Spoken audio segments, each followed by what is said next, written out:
खुसी छु। किन होला भाइ, के को खुसी हो?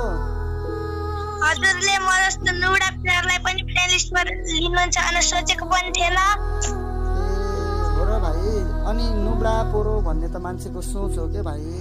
अरू टिकटकर युट्युबरलाई पनि मैले धेरै मेसेज गर्छु, कसैले रिप्लाई चाहिँ दिँदैछन्। तपाईँले त एकै पालि मलाई रिप्लाई दिँदा भयो सिन्पाई दाइ, धेरै धेरै धन्यवाद।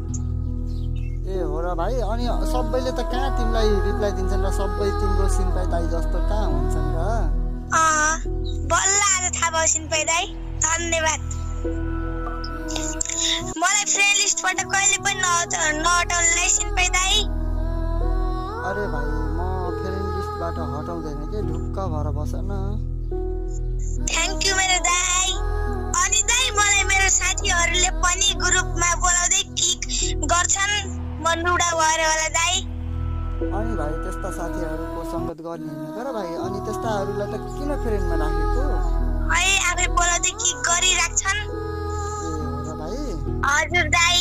सिन्पाई दाइ, मैले तपाईँको युट्युब च्यानलमा पनि सब्सक्राइब गरेको छु, लाइक पनि गरेको छु, जहिले भिडियो हेर्छु। हो र भाइ, अनि भिडियो कस्तो लाग्छ त तिमीलाई? राम्रो लाग्छ दाइ। थ्याङ्क यू दाइ, मलाई फ्रेन्ड लिस्टमा लिएकोमा। कहिले डिलिट नगर्नुलाई दाइ। ओके मेरो भाइ, म फ्रेन्ड लिस्टबाट डिलिट गर्दैन हस्।